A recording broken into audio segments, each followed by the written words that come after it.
Hello and welcome. In this first video, we just do a quick little review of functions. Now I do want to remind you, these videos, you won't be watching them like you would just something on Netflix. You do still want to be taking notes like you would be in a classroom. There will occasionally be problems where I ask you to try it out. When I do that, go ahead and pause the video, give the problem a try, unpause the video, and see if what you did sort of matches up with what I did. And if not, go back and try to figure out why. If you get stuck, remember I'll be in the classroom, the Bongo virtual classroom thing for the duration of the class period. So feel free to drop back in there with any questions that you have. That being said, let's start with section 1.1. Just a quick little review on functions. So the first thing they have us doing is just sketching equations by hand in two variables.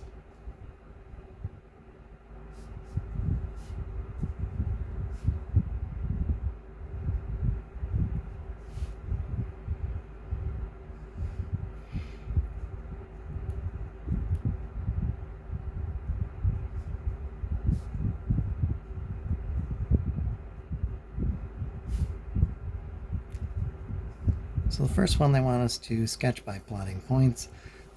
If you are having trouble with my handwriting, you can always kind of pause it and zoom in on the video a little bit. Or barring that, you're always welcome to pop back into the classroom and just tell me, hey, I can't read what you wrote, whichever problem. So the first one we'll take a look at is just x to the fourth is worth y squared. And this one they want us to sketch it by plotting some points. This one, the y would be easier to get by itself than the x. We wouldn't have to take plus or minus the square root and then plus or minus the square root of a square root. We'd only have to do it once if we input the x and try out the y. Pick which one works well for the problem you have, though. So in this one, an input of x would work better.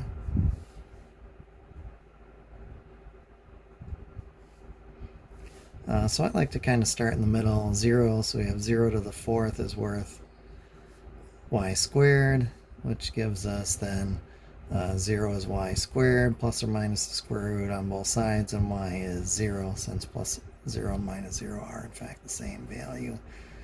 So a y value of 0. So this thing goes through the origin.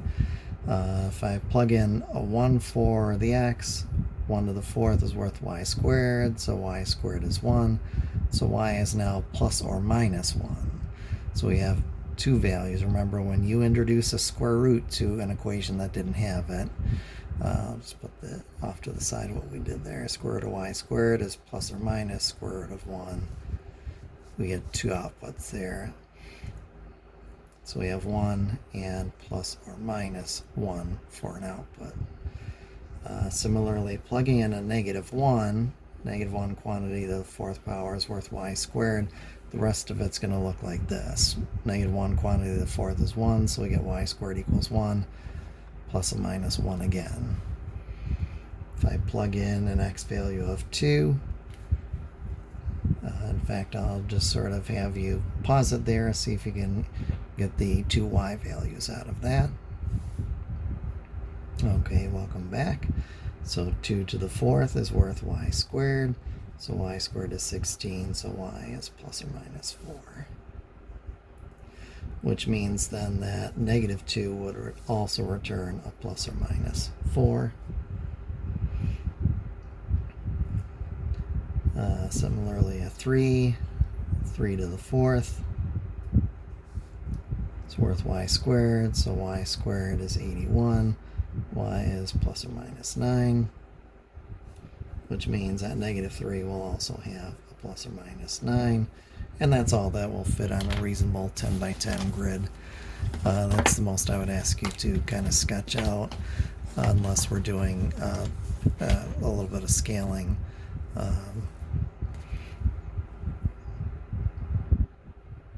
Some of you have graph paper at home, some of you don't. I've got this little stamp guy here, but roughly just 10 in each direction. You can even kind of freehand it in on the paper as long as you're using a ruler and getting the points reasonably close to evenly spaced. I know we're not in a physical classroom where I can just hand you a graph anymore. So we have the origin, we have an input of 1, output of 1, input of 1, output of -1, input of -1, and an output of plus or minus 1 as well. If x goes to 2, y goes to plus or minus 4.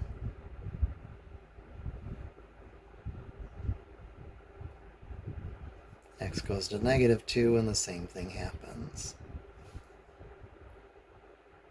So all kinds of pretty symmetry in this. And if we go out as far as 3, we're at plus and minus 9. -3 also then will return us to plus or minus 9.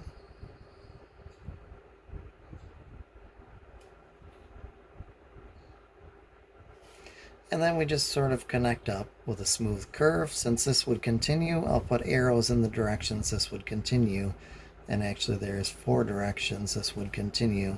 It looks like we're moving up and right, up and left, down and right, down and left. So arrows on the end.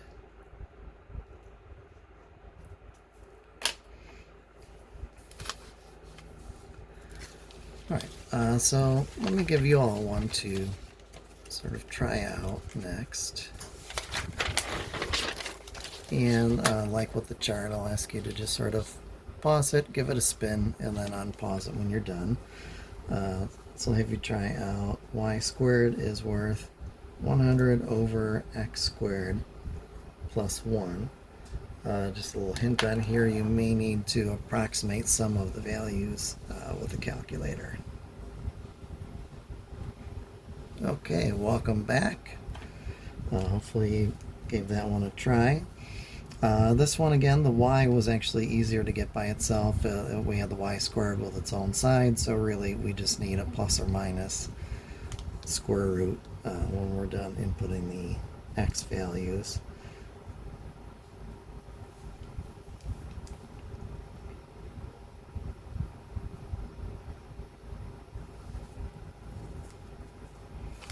So an input of 0, then we would have y squared is worth 100 over 0 squared is 0, 0 plus 1 is 1, y squared is worth 100, so y is plus or minus 10.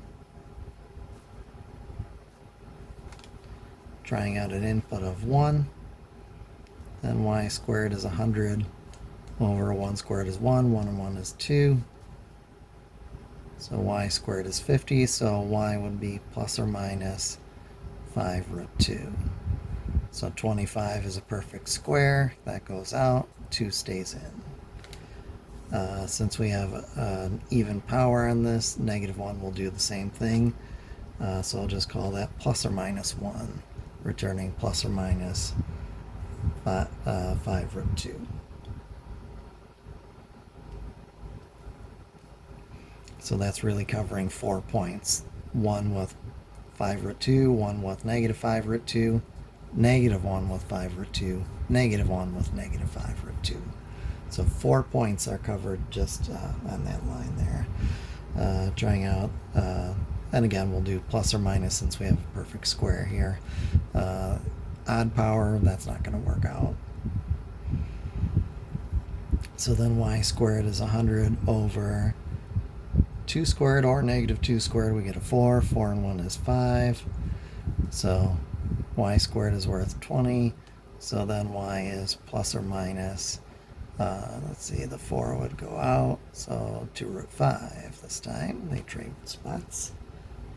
And let's try the 3 as well. Y squared, 100 over 9 and 1, 10. So 10, so plus or minus root 10.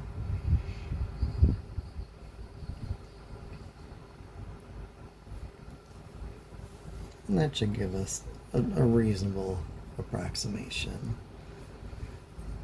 for our graph. So we'll go ahead and sketch it with these points.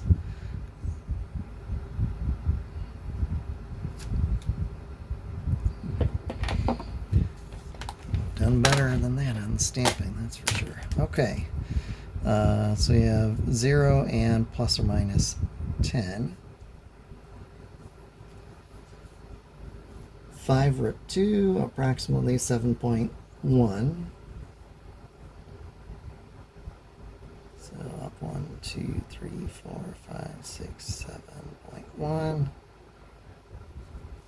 And the same thing at the negative 1, and then down 7 and change. So 10, 9, 8, 7, and a little bit extra.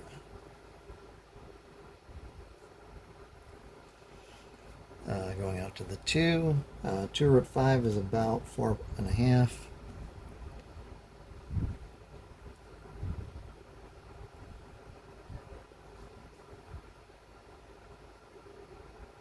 Same thing for the negative 2. And then we have below the axis as well.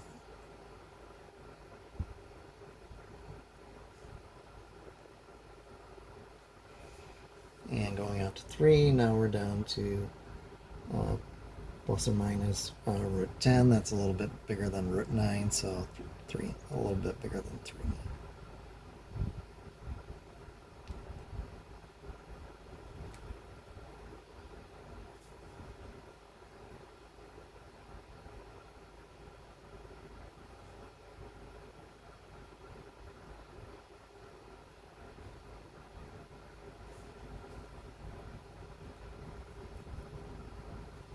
So this one,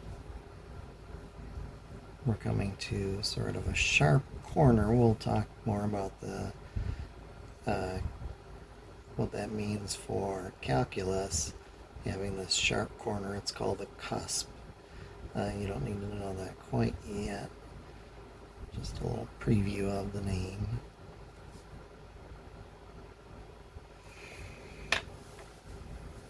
And so these will sort of head towards the x-axis as x goes to infinity. We'll talk about that idea of approaching values a little bit later as well. All right, so we did a little bit of sketching. As far as functions,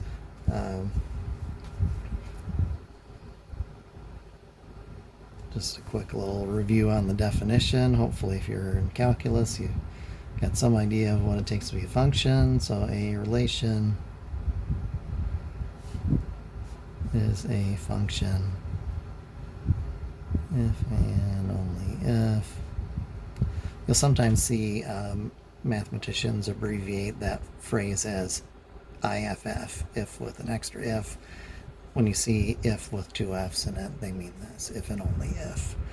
So a relation is a function if and only if each input corresponds to exactly one output.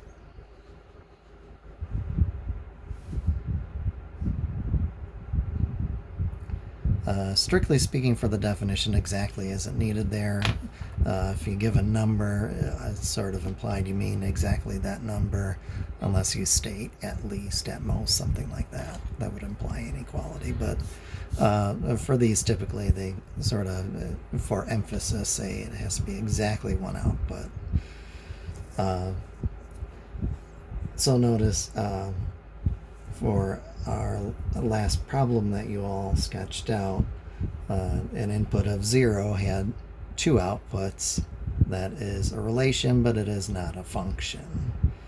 A relation is just any relationship between two sets. So basically, if you can draw it in a plane, it's a relation between two sets.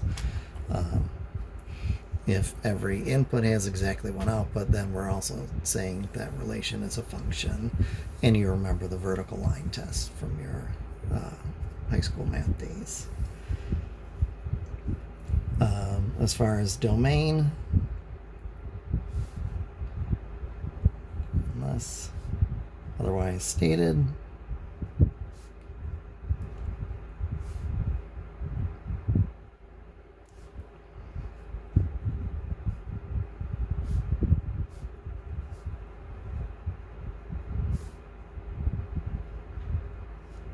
unless we otherwise state the domain is a set of all inputs corresponding to real number outputs.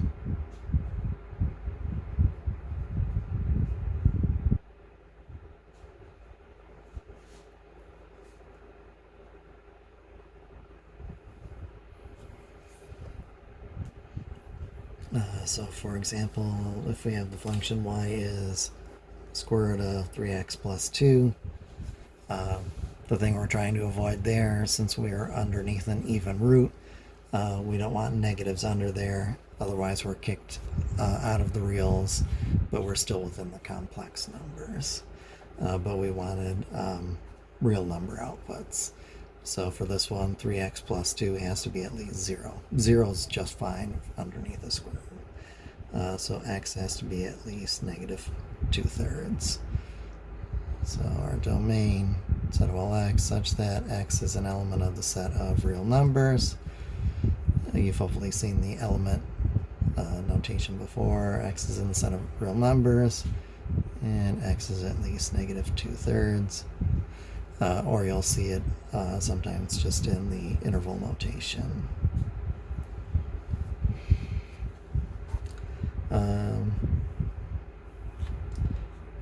See if you can find the domain for f of x is x minus 7 over x plus 5. Okay, welcome back. So here, hopefully you remember that the rule we're hoping to avoid breaking here is division by 0. So we can use anything except for, in this case, a negative 5. So you could have written that up either as set of all x such that x is in the set of reals and x is not a negative 5. Or if you're more a fan of the interval notation, negative infinity up to but not including negative 5, union that up with negative 5 to infinity. Either notation is fine.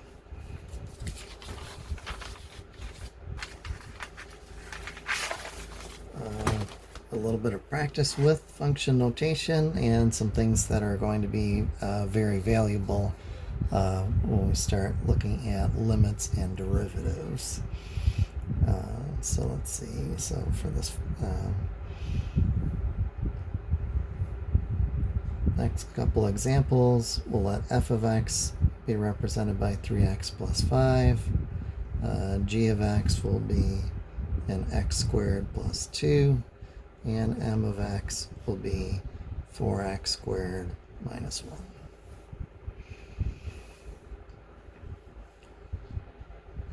So you remember from your algebra days, f of negative 3, that's just saying, okay, which of these guys am I calling up? It's basically a name, so the name f, and it's saying replace all of your inputs with negative 3's and simplify where you can. So f of negative 3 for this guy, negative 9 plus 5. So f of negative 3 would be a negative 4. That's also equivalent to saying we have the order pair negative 3, negative 4. It's not always integers, though, that they have us plug in. They might have us find, let's say, g of x plus h. Same idea. Except instead of my x's all turning into negative 3's, now all of my x's turn into x plus h's. So for this one, I'm going to have to do a little foiling out. So g of x plus h, x squared. Then we have plus hx plus another hx, so 2 of the hx's, and plus h squared and a plus 2.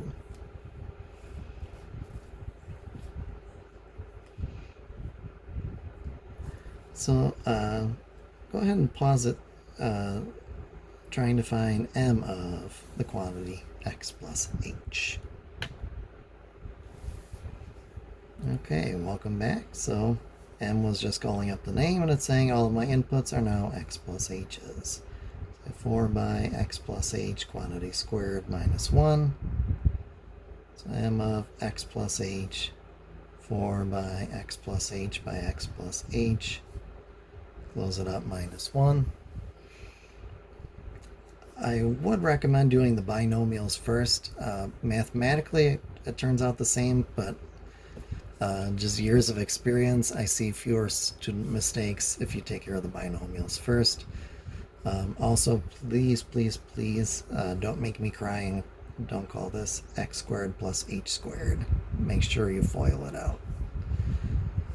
Just recall a plus b quantity squared is not worth a squared plus b squared. If you need to convince yourself of that, off to the side, try out 2 squared plus 3 squared versus 2 plus 3 quantity squared. You should come up with two different values there.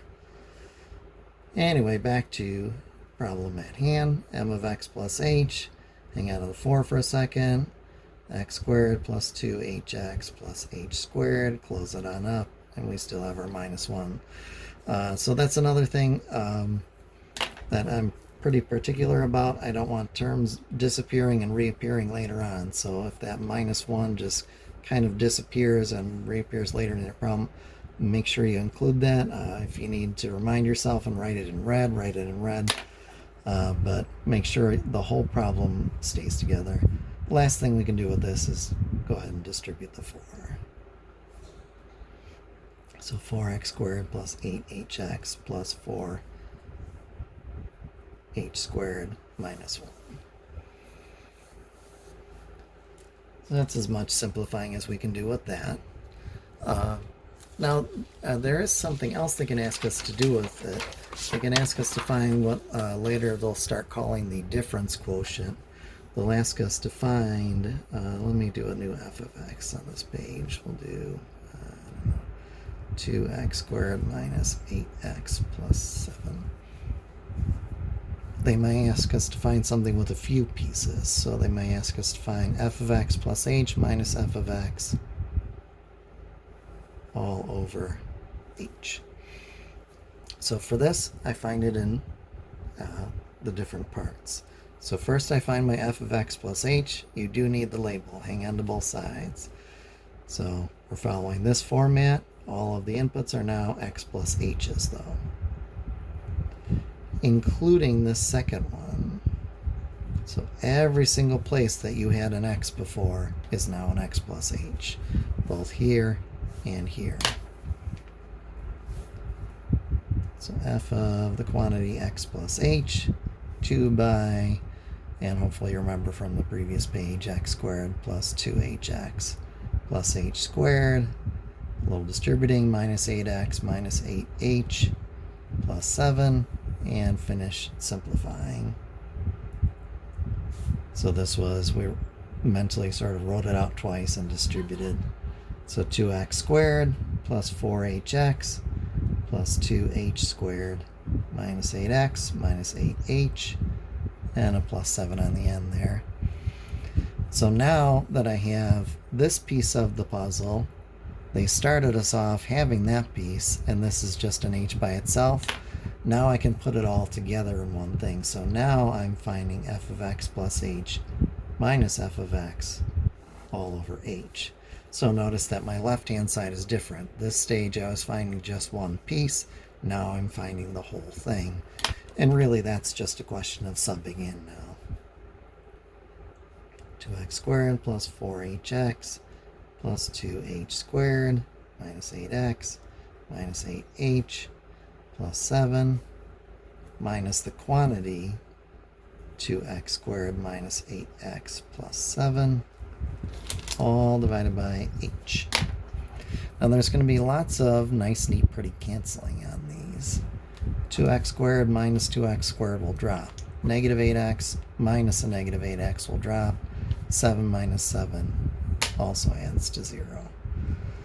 One other thing you might notice, everything that's left in the top has h attached to it. So we can go ahead and pull that. So f of the quantity x plus h minus f of x all over h. I can pull that common factor. And then h over h is worth 1, assuming h is non-zero. So f of x plus h minus f of x all over h. is worth 4x plus 2h. And that's as far as we can go simplifying that. So again, that's all really algebra, but we're going to be using that quite a bit in a calculus context. So do try to do a little bit of practicing with that. So some problems that I would recommend trying out. I think some of you have bought or rented a physical copy. Some of you have the ebook. I don't care which one you use, frankly.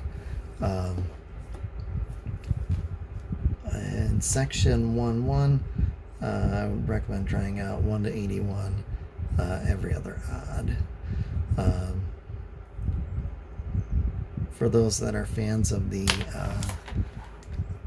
electronic homework instead, I will try to construct similar assignments to the traditional just paper and pencil assignments that I usually would assign. So if you have any questions, please feel free to get in touch with me. Otherwise, I will see you next time. Please stay safe out there.